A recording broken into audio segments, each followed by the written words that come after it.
చాలా గొప్పది. సరయూ నదీ తీరంలో ఉండేటువంటి ఇప్పటిదాకా చెప్పాము ముందు, నా యోద్ధుం అశక్యం అయోధ్య, ఎవ్వరూ జయించటానికి వీలు లేనటువంటిది అయోధ్య చరిత్ర. అది ఇక్ష్వాకు రౌతో కూడుకున్న 43 తరాలు అనుభవించినటువంటి రాజ్యం. ముందు అనేక రాజులు పాలించినా అందులో దిలీపుడు గొప్పవాడు.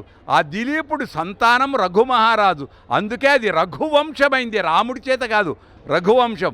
అలాంటి అయోధ్యలో బాధపడుతూ వెంటనే అడిగితే అప్పుడు ఇంటికొచ్చిన నారదుడు చెబుతాడు, కోన్వస్మిన్ సాంప్రతంలోకే గుణవాన్. అక్కడ అడిగాడు, ఈ లోకంలో ఎవరైనా ఇలాంటి గుణాలు ఉన్నవాడు ఉన్నాడా అని 16 గుణాలు అడిగాడు నారదుణ్ణి. అప్పుడు నారదుడు చెప్పాడు, ఇక్ష్వాకు వంశప్రభవో రామో నామ జనైశ్రుత, రాముడనేవాడు ఇక్ష్వాకు వంశంలో వచ్చాడయ్యా అని 16 గుణాలు చెప్పాడు. ఆ 16 గుణాలు చంద్రునిలో ఉంటాయి. 16 గుణాల కళా ప్రపూర్ణుడు చంద్రుడు. ఆ చంద్రుడి యొక్క ఇదే సూర్యవంశము వర్ణన చంద్రుడు కనుక రామచంద్రుడు అయ్యాడు, రామభద్రుడు అయ్యాడు. సీతారాముల కళ్యాణం వైభవం అది కృత త్రేతాయుగంలో జరిగింది. కలియుగంలో మన ప్రధానితో రామ ప్రస్థాపన జరుగుతుంది అయోధ్య లోపల. అది అయోధ్య, నా యోధ్య అయోధ్య, ఎవ్వరూ జయించటానికి వీలులేని గొప్ప మహానగరం. అది ఇక్ష్వాకు సామ్రాజ్యానికి మూలం. అది కోసల రాజ్యం, కౌసల్య నుండి వచ్చింది. కౌసల్య సుప్రజ రామ దశరథుడికి. ఆ రాజ్యంలో ధర్మ అర్థ కామ మోక్షములు అని 4 చతుర్విధ పురుషార్థములు. మొదటిది ధర్మము, ధర్మబద్ధంగా కామం ఉండాలి.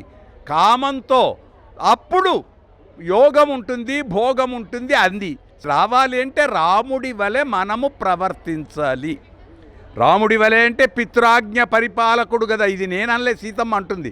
సీతే నువ్వు అడవికి రాకు, వద్దు, కష్టాలు అనుభవించలేవు, మా నాన్నగారి కోసం నేను బోలుతున్నానంటుంది అని రాముడంటే సీత అంటుంది, మా నాన్నగారు పెళ్లిలో నీ చేతుల్లో పెట్టేటప్పుడు ఏం చెప్పాడు, ఛాయైవ అనుగత సదా, కాబట్టి నువ్వు తండ్రి మాటను ఎలా విన్నావో నేను కూడా మా తండ్రి మాటను వినాలి అని జనక మహారాజు వాక్కును అందచేస్తుంది. అది రామాయణం.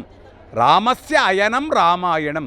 అంతేకాదు మా ముఖ్యమైన పేరు సీతాయాశ్చరితం మహత్, గొప్పనైన సీతమ్మ యొక్క చరిత్ర, ఆడపడుచుల యొక్క చరిత్ర, ఆడపడుచులకు విలువ ఇచ్చే చరిత్రనే రామాయణం. అది అయోధ్యలో ఉంది. మా ఛానల్ ద్వారా గొప్పగా మీకు అందిస్తున్నాం. పట్టుకోండి, సేవించండి, ఇండ్లలో మంగళహారతులు ఇవ్వండి, ప్రార్థన చెయ్యండి. అన్నిటికంటే ముఖ్యం వీర ఆంజనేయ స్వామి కాబట్టి హనుమ వైభవం. హనుమ అంటే ఆచార్యుడు, సుందరుడు, అందుకే అది సుందరమైన కాండం. కలిపాడు ఇద్దరిని. ఎక్కడ తెలుస్తుంది?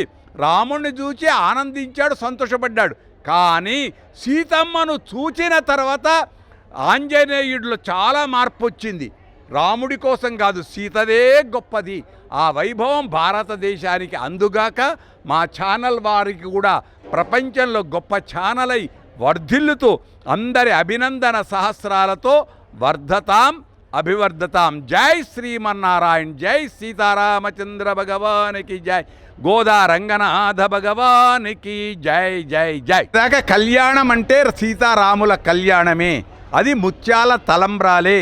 సీత యొక్క దోషి జానక్యా కమలామలాంజలిపుటే యా పద్మ రాగాయితా. సీతమ్మ యొక్క దోషిటిలో, గోదాదేవి దోషిటిలో ఆ తలంబ్రాల ముత్యాలున్నాయే పద్మరాగమణుల వలె ప్రకాశించాయి. అవి సీతమ్మ రామయ్య శిరస్సు పైన ఉంచగా మల్లె మొగ్గలు జాజి మల్లెలయ్యాయి. అదే నీలమేఘశ్యాముడు రాముడు కనుక శరీరం మీద పడగానే వెంటనే అవి నీలమణులయ్యాయి. అంటే 3 రంగులు. ఆ 3 రంగులు కలిగినదే భారతదేశపు జెండా. ఆ భారతదేశపు త్రివర్ణ పతాకమే. తక్షశిల మీడియా ఛానల్ని సబ్స్క్రైబ్ చేయండి, లైక్ చేయండి, షేర్ చేయండి.